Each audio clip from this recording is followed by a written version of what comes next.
પ્રભુ ઈસુના નામમાં તમ સર્વને પ્રેમી સલામ. હાલેલુયા. પ્રભુના નામને આપણે ધન્યવાદ આપીએ છીએ અને પ્રભુની આપણે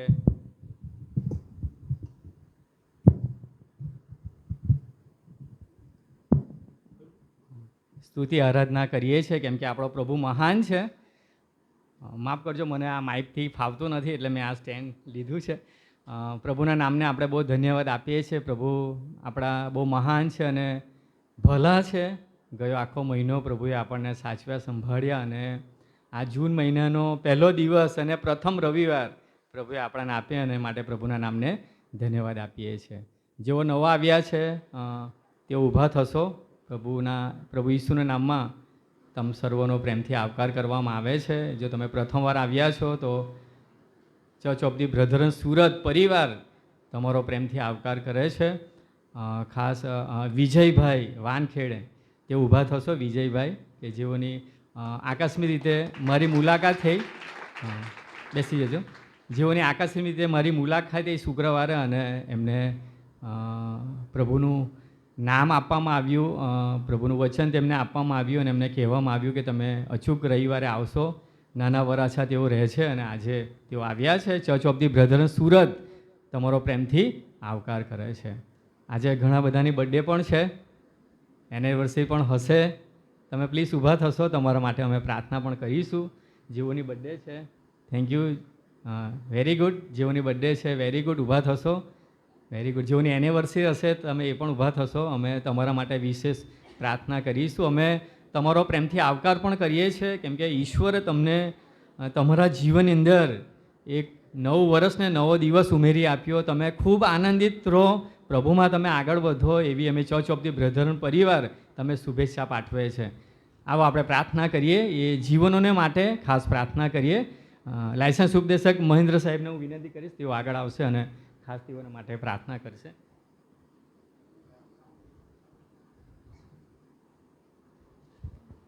સારું, પ્રાર્થના કરીએ. સર્વશક્તિમાન પરમેશ્વર પિતા, પુત્ર, પવિત્ર આત્મા, અમે તમારી સ્તુતિ કરીએ છીએ, તમારો આભાર માનીએ છીએ. પ્રભુ, તમે સ્વર્ગમાં છો, અમે પૃથ્વી પર છે. આ પૃથ્વી પરના જીવનકાળ દરમિયાન પિતા, તમારી અદ્ભુત કૃપા અને દયા અને ભલાઈ, તમારો પ્રેમ અમારા પ્રત્યે પ્રભુ તમે પ્રતિદિન સતત પળે તમે અમારા પર તમે વહેતો રાખ્યો છે. ને એના જ કારણે પ્રભુ આજે આ સવારે પિતા અમે તમારા પ્રભુ ઘરમાં અમે આવ્યા છે. આભાર માનીએ છીએ પિતાજી. પિતા પરમેશ્વર પ્રભુ, તમે આ પૃથ્વી પર જન્મ આપી જીવન આપ્યું છે. એ જીવન પ્રભુ અમારા માટે બહુ મૂલ્ય જીવન છે. એ જીવનને અમે બગાડી કે વેડફી નાખતા નહીં, પરંતુ પ્રભુ તમારા સારા સેવા કાર્યને માટે પ્રભુ આ જીવન અમે અર્પિત કરીએ. માટે પ્રભુ તમે પ્રભુ અમારા જીવનમાં એક નવો દિવસ તમે અમને દેખાડ્યો છે. અને પિતા અમે જેટલા પણ આજે જેનો જન્મ દિવસ છે તેમના જીવનમાં પ્રભુ તમે પાછલા વર્ષમાં જેવી રીતે તમે સંભાળ તથા કાળજી અને રક્ષણ અને પ્રભુ હરેક પરિસ્થિતિમાં તમે સાથે અને પાસે રહ્યા. દુઃખ તકલીફમાં હતા ત્યારે પણ પ્રભુ તમે મૂકી દીધા, તજી દીધા નથી, પરંતુ પ્રભુ એમાંથી પણ તમે બચાવી રક્ષણ કરીને આજના આ પ્રભુ પરમેશ્વર પિતાજી પ્રભુ આ નવા વર્ષમાં જ્યારે પ્રથમ દિવસે તમે પ્રવેશ કરાવ્યા છે પિતા, અમે પ્રાર્થના કરીએ છીએ પ્રભુ જેટલા પણ ઉભેલા છે સર્વોના પ્રભુ જીવન હું તમારા પવિત્ર સામર્થ્ય બળવંત શક્તિશાળી અધિકારના જમણા હાથ નીચે લાવી દઉં છું પિતા. આ વર્ષમાં પિતા, પાછલા વર્ષમાં પ્રભુ એ જીવન જીવ્યા એને ભૂલી જઈને પિતા અમે પ્રભુ એક નવા જીવનની શરૂઆત કરીએ. એક નવા આશાની સાથે, નવા ધ્યેયને, નવા લક્ષણો, નવા પરમેશ્વર પિતા કાર્યોની સાથે જોડાવાના માટે આ વર્ષ તમે અમારા જીવનમાં આપ્યું છે. તે પિતા અમે પ્રાર્થના કરીએ છીએ દરેકને પ્રભુ તમે હા પ્રભુ સારું સ્વાસ્થ્ય, સારું આરોગ્ય અને પિતા આત્મિક રીતે પ્રભુ આધ્યાત્મિક રીતે તમે બળવાન અને સમૃદ્ધ બનાવજો. અમારી ખાસ પ્રાર્થના છે પિતા. પિતા કોઈ પણ પરમેશ્વર પિતા વર્ષમાં પ્રભુ હા પરમેશ્વર પિતા અમારી સમક્ષ એવી આવનારી બાબતો હશે તેને તમારા નામમાં અમે બાંધી દઈએ છીએ કે જેથી કરીને હા પ્રભુ અમારા માટે બધા માટે પ્રભુ એ વર્ષ પ્રભુ આ પરમેશ્વર પિતા સફળ અને આશીર્વાદ નીવડે એ માટે અમે પ્રાર્થના અને વિનંતી કરીએ છીએ.